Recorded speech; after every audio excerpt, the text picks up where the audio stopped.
Salut à tous, j'espère que vous allez bien. On se retrouve pour une petite vidéo Actu OM pour vous donner un petit peu d'infos pendant cette période plus que creuse au niveau du foot. J'espère aussi vous sortir l'épisode 4 de la grande histoire de l'OM très prochainement. Alors n'hésitez pas à regarder les 3 premiers si vous les avez pas encore vus puisque la suite va arriver très vite. Si notre contenu vous plaît, n'oubliez pas de vous abonner pour ne rien louper de nos vidéos et de mettre un petit pouce bleu, ça aide beaucoup la chaîne dans son développement. Petite question pour vous dans les commentaires, que pensez-vous des rumeurs autour d'une éventuelle vente de l'OM? Évidemment, on en parlera plus en détail dans cette vidéo, mais j'aimerais avoir un petit peu votre avis sur ces rumeurs dont on parle depuis quelques mois déjà. La vidéo sera donc un petit peu plus longue que les autres, étant donné que je vous donnerai mon avis sur la question. On va passer directement au vif du sujet, on va faire un point évidemment sur le mercato, puisque même si nos finances sont pas au beau fixe, il sera forcément question de départ, d'arrivée, de fin de contrat et de prolongation à un moment donné. Donc on va faire un petit peu le point sur tout ça, et sur toutes ces rumeurs, surtout qui ont tourné ces derniers jours. Alors d'abord on va revenir sur le cas de Grégory Sertic, qu'on entend très peu dans les médias évidemment, et qui est clairement placardisé à l'OM. Son avenir s'écrit très loin du club évidemment pour lui, mais pour ça il devra aller au bout de son contrat. Il a eu l'occasion de s'exprimer sur cette saison blanche avec beIN Sport, expliquant qu'il s'entraîne comme tout le monde, qu'il avait fait une grosse prépa physique cet été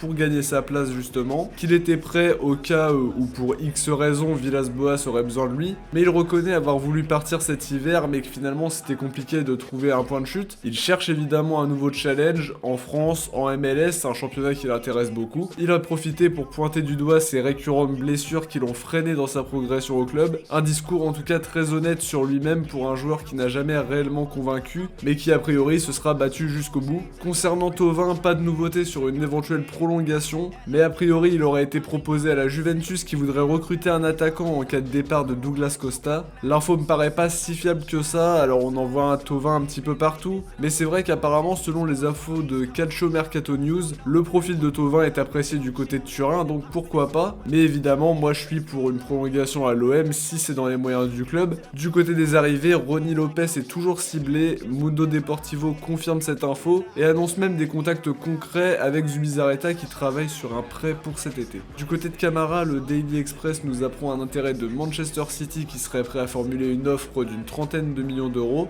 Évidemment, c'est pas ce qu'espère l'OM pour son minot, je les vois pas accepter une offre si basse entre guillemets pour un joueur qui évolue quand même à un haut niveau, qui a joué quand même pas mal de matchs en pro, qui est jeune avec une possibilité aussi de le revendre bien plus cher plus tard. Après évidemment l'OM a besoin d'argent mais peut-être pas au point de vendre un de ses jeunes les plus prometteurs pour 32 millions d'euros. Autour de 50 millions ça me paraît plus cohérent, mais 32 millions comme mentionné dans l'article, c'est bien trop peu pour un joueur de sa qualité je trouve. Petite rumeur de retour aussi, c'est celle qui mène à Domagoj Vida, défenseur croate de Beşiktaş qui a été visé par l'OM à plusieurs reprises pendant les derniers mercatos. Dans les différents médiatures qu'on parle même d'une offre de 6 millions d'euros qui est évoquée, mais évidemment pour le moment sans départ, on voit très mal l'intérêt de prendre un joueur comme Vida en défense centrale. Bounassar lui aussi a des prétendants, France Football nous apprend que le latéral droit est suivi par Séville, qui a aussi suivi Maxime Lopez. A priori les recruteurs du club sont venus superviser Sarr 2 fois cette saison. Il pourrait partir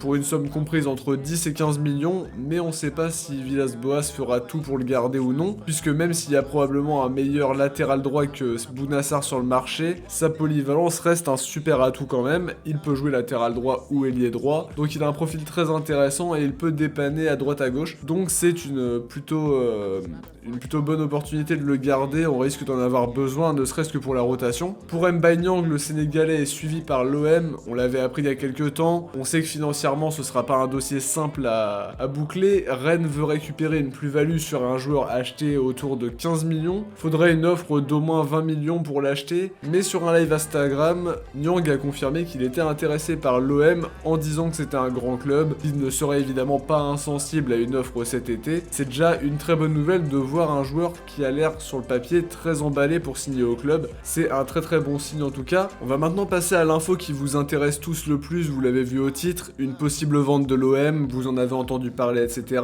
Alors ça fait quelques mois qu'on en parle, même s'il n'y a rien d'officiel au moment où je vous parle. Cette semaine, Romain Molina a rajouté une petite couche en nous disant que le club était officiellement en vente, que McCourt voulait se débarrasser du club, mais que pour autant ça veut pas dire que le club sera effectivement vendu. Pour trouver un acquéreur ça prend du temps, faut des garanties, etc. Donc ça a créé un petit buzz autour de cette info-là. Molina a tenu à préciser son propos en disant que tous les propriétaires de clubs en France restent restez attentifs aux offres de l'étranger. Du côté de l'OM, on sait que cette idée aurait germé depuis longtemps, mais cette idée, en tout cas démentie formellement aujourd'hui par Jacques-Henri Hérault dans l'équipe, qui précise que McCourt est un investisseur exceptionnel et que les rumeurs sur la vente du club sont des fake news. Donc je pense qu'il précise que c'est un investisseur exceptionnel, puisque quand on parle de vente, on a aussi besoin, nous, de quelqu'un qui investit massivement, et Hérault, grâce à ça, rappelle que McCourt a déjà investi beaucoup d'argent et que c'est pas forcément le problème majeur autour du club. Alors pour autant, pour mon avis personnel, je pense que effectivement McCourt n'est pas totalement fermé à une vente. S'il y a une offre intéressante, il se laissera probablement tenter, mais comme je vous l'ai dit, ça va prendre du temps forcément. Faudra assainir les comptes, retrouver l'équilibre, etc.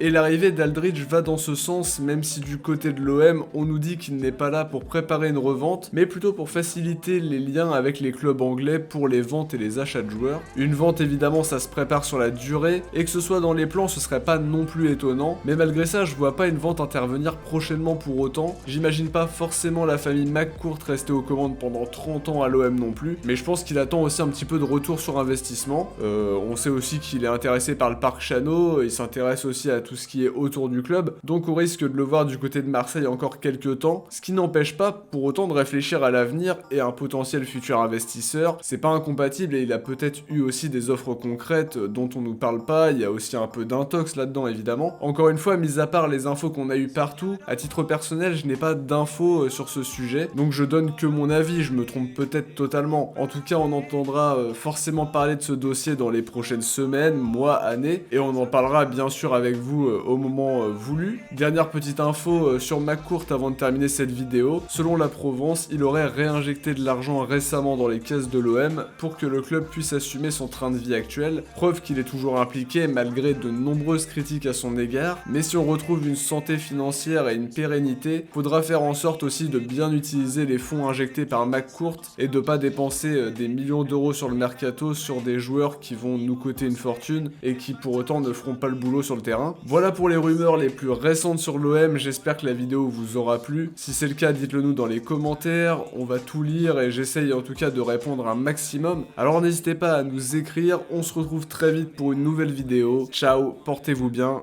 et surtout allez l'OM.